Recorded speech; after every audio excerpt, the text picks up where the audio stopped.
I am sure कि कल आपने मेरा एक वीडियो देखा होगा जिसमें मैंने आपको एक्सप्लेन किया था कि गुजरात के अंदर जो प्रोजेक्ट है वेदांता और फॉक्सकॉन का वो सेटअप किया जाएगा। एक बहुत बड़ा प्रोजेक्ट है $20 बिलियन का, और कोशिश यही है कि भारत के अंदर ही ज़्यादा से ज़्यादा जो सेमीकंडक्टर होता है, फैब्रिकेशन ग्लासेस होते हैं, वो सब मैन्युफैक्चर किए जाएं और भारत की तो आपूर्ति होगी लेकिन साथ साथ हम एक्सपोर्ट भी करें।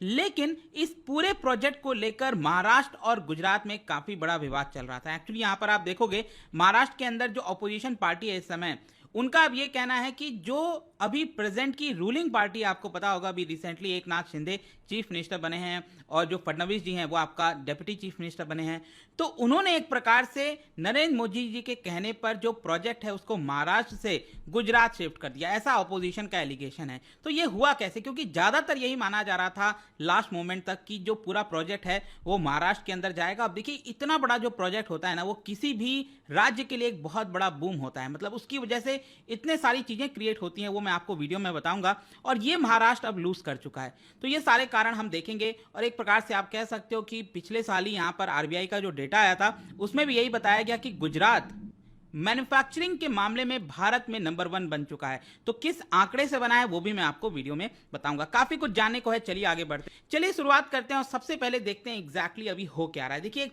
पॉलिटिकल फायर स्टॉर्म क्रिएट हुआ है महाराष्ट्र के अंदर। जैसा कि मैं आपको बता रहा था कि जो वेदांता और फॉक्सकॉन का पूरा ज्वाइंट वेंचर है वो आपका गुजरात के अंदर शिफ्ट किया गया है। एक मेमोरेंडम ऑफ अंडरस्टैंडिंग ये भी साइन किया गया था कल ही, और इसको लेकर गुजरात जो है वो सेलिब्रेट कर रहा था। लेकिन महाराष्ट्र के अंदर जो लोग थे दुखी थे। इनफैक्ट जो कल मैंने वीडियो बनाया था उसके अंदर भी आप में से बहुत से लोगों ने यहां पर यही बोला कि ये तो प्रोजेक्ट महाराष्ट्र में जा रहा था, कैसे गुजरात में चला गया। इनफैक्ट मैं आपको बताऊं तो जुलाई के एंड में ही यहां पर जो कंपनीज हैं, ये जो वेदांता है, फॉक्सकॉन है, इनके जो ऑफिशियल्स हैं, उन्होंने मुलाकात की थी चीफ मिनिस्टर एकनाथ शिंदे जी के साथ, deputy chief minister Devendra Fadnavis ji के साथ।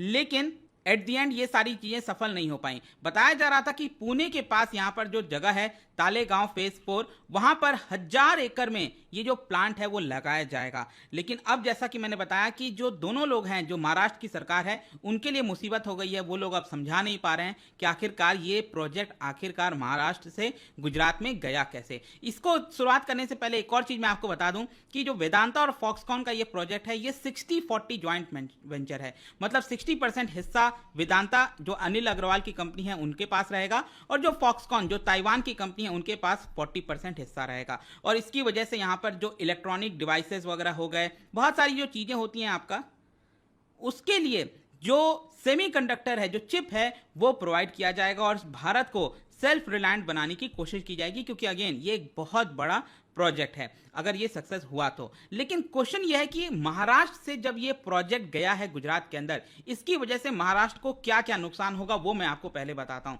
देखिए, बताया ये जा रहा था कि अगर ये प्रोजेक्ट जिस राज्य में रहेगा उसमें 26,200 करोड़ का स्टेट जीएसटी, सोचिए 26,200 करोड़ का एक पर्टिकुलर प्रोजेक्ट से इतना बड़ा स्टेट जीएसटी ये आने वाला था, लेकिन नहीं आ पाएगा।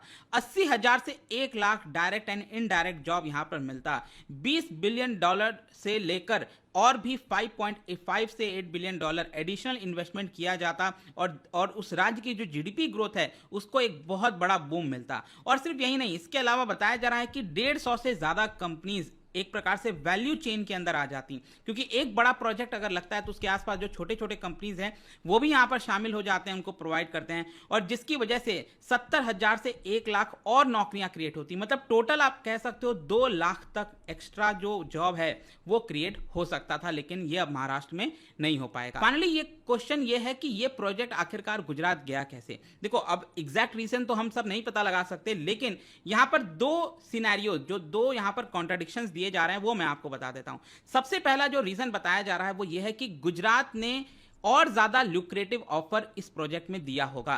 जो सब्सिडी वगैरह मैंने आपको बताया ना, यहां पर गुजरात ने और ज्यादा ऑफर दिया, जिसकी वजह से यह प्रोजेक्ट गुजरात चला गया। लेकिन जो अपोजिशन है महाराष्ट्र के अंदर, उन्होंने डायरेक्टली ब्लेम किया है कि यहां पर महाराष्ट्र में, क्योंकि इस समय बीजेपी की सरकार आ गई है और सेंटर में भी बीजेपी है, तो नरेंद्र मोदी जी का जो होम स्टेट है गुजरात, और क्योंकि गुजरात में इलेक्शन होने वाले हैं, आपने देखा होगा अभी अरविंद केजरीवाल वो भी पहुंचे हुए थे गुजरात, तो क्योंकि ये इलेक्शन का सिनेरियो चल रहा है, तो एक प्रकार से लुभाने के लिए प्रोजेक्ट को महाराष्ट्र से गुजरात शिफ्ट किया गया, ऐसा एलिगेशन है।